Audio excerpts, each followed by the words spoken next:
I am a professional real estate investor, but I didn't start that way. I started as a high school band director, and that was about 12 years ago that I got started in real estate. And it took me about 7 years to make my first $1 million in real estate. And then in the eighth year, I made $1 million in 1 year. And it's really possible for people to start out just working an ordinary job, starting with no assets, and to become a multimillionaire through the vehicle real estate. And that really is my passion, is teaching people how to create a better financial future, starting with relatively modest resources. I've been a developer, real estate developer. We've developed houses, condo conversion, have experience owning multifamily, winery, resort, office, medical office. I'm very fortunate that I have been able to present on the Summit at Sea with Robert and Kim Kiyosaki, author of Rich Dad Poor Dad, along with several other Rich Dad advisors, Ken McElroy, Tom Wheelwright, etc. And it's a great honor to be presenting to you today. I met Wayne about 3 years ago in Dallas, Texas, where my home building company is located.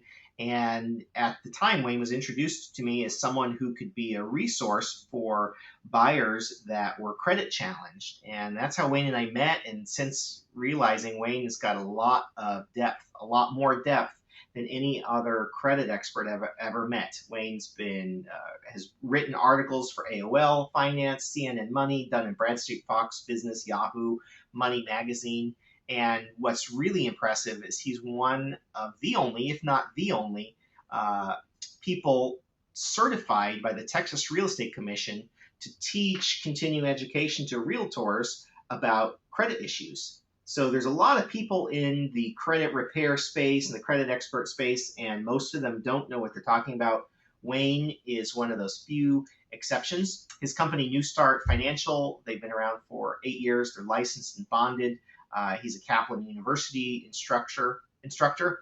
And according to Wayne, tell me about this last point. Your clients see how much of an increase? The average customer we typically come across really is going to see a 50 to 150 point increase, usually within the 3 to 6 month time frame.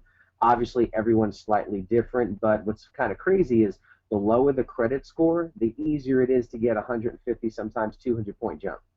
That is fantastic.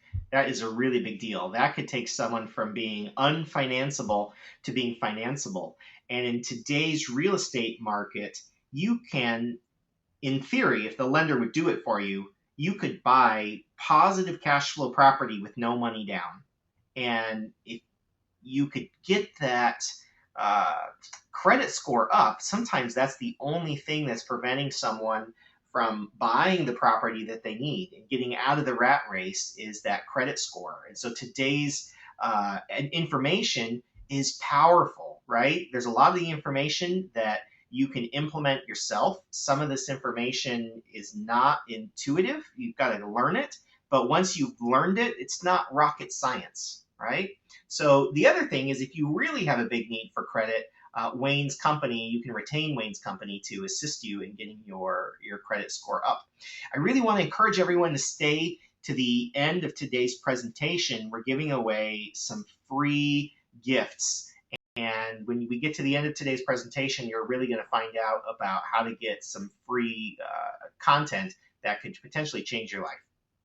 So a big disclaimer, this is not a substitute for getting your own professional advice. Although I'm a licensed real estate broker and Wayne is a credit expert, you are not our client simply by watching this video. So there is no client relationship or fiduciary relationship created between Wayne and myself and you as the watcher of this video. All right, that's a big long disclaimer to really say you're not your advisors, so you can't sue us. If you would like to retain us as your advisors, that's possible, but that relationship is not created through this video.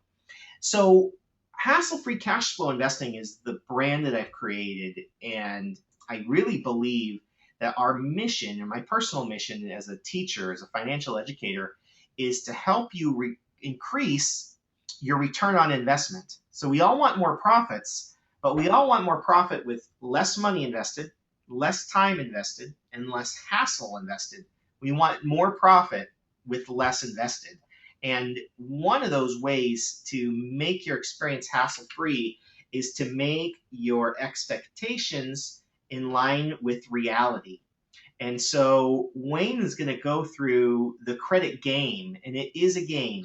Some of the rules don't make any sense. And the great part of today's presentation is helping you reset your expectations of what the credit game is like so that you can make your future reality powerful, right? I've had some heartbreaking stories of people in escrow to buy properties. Their earnest money is no longer refundable. They get to the closing table and the lender says, I'm sorry, we did a final credit check and your credit no longer qualifies you for this loan. Your loan is denied. The seller wants to keep the earnest money, and the buyer just is demoralized because they thought everything was fine, but then they made a last minute, really bonehead decision with their credit, and they really shot themselves in the foot. So a lot of today's presentation is preventative, how to prevent from being a credit bonehead. And the second is how you can really get yourself in position to make money from using your credit score. So Wayne's going to teach us what a FICO credit score is, why you need a FICO, how to improve your FICO, and finally we're going to wrap up with how to use your FICO for real estate investing profits. So Wayne, take it away. What is a credit score? Sure. Basically, everyone, a credit score is really just a snapshot of your credit risk really at that point in time. Technically, a credit score is really called a risk score. And 90% of the time when you do pull your credit scores are not static. What I mean by that is if you went to go pay down a couple of credit cards because you know that is an issue for your credit, and then let's say a week later you go to purchase a car and your credit score happens to be a 640. Well, most likely that credit score is probably closer to a 660, 670, or maybe even more. But the problem is when you pay a bill, the creditors do not race to tell the credit bureaus that you paid. So it's going to continually change as information changes. There's a commercial on the radio you hear where they say, you know, we're going to insulate your credit score. That's impossible. You don't control the information that goes in and out of your credit. So therefore, how can you insulate it? And it's not part of your credit file, and it's just not stored. Every time, think of it like a mathematical equation. And I just had a Red Bull earlier, everyone, so you'll have to forgive me. It's a mathematical equation. As information gets put in and added and changed, your scores are constantly changing. So that's really the first phase. Now the next, let's see if I can correctly use this thing here. I pressed the button, Dave, just like you said. Okay, great. So where do credit scores come from?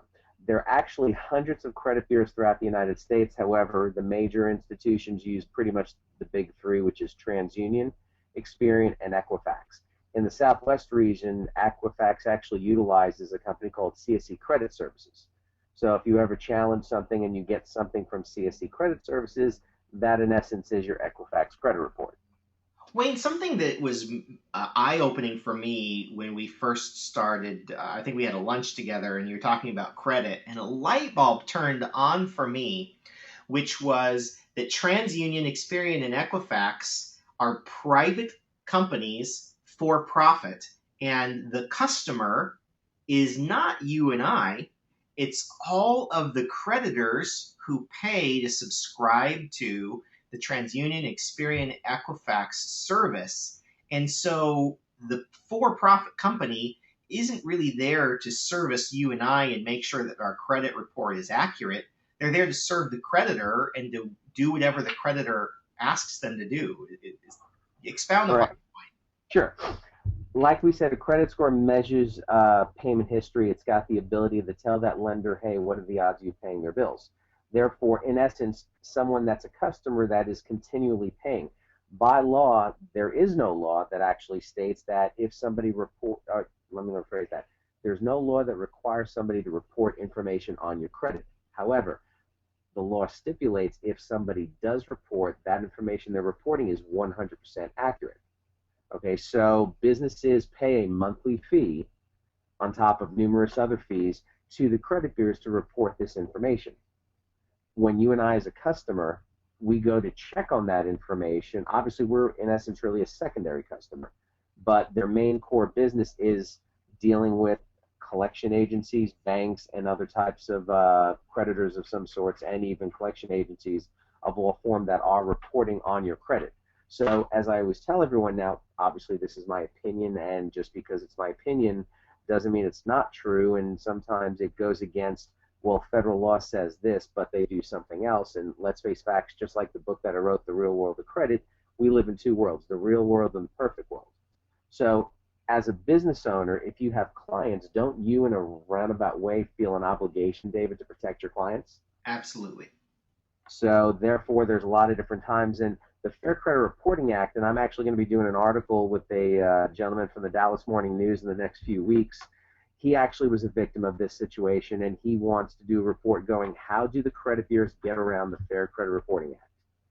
And there's sections, and I'm deviating a little bit, but this is kind of important. The Fair Credit Reporting Act in certain areas is so loosely written that you can tell that it was written in the favor of the credit bureaus that I'm sure have lobbyists, and you know how, that's just the world that we live in. So it's one of those things. That's why I tell everyone this is a game. I don't care how you want to think it. I don't care how you want to look at it. This is a game. Unfortunately, it's a big game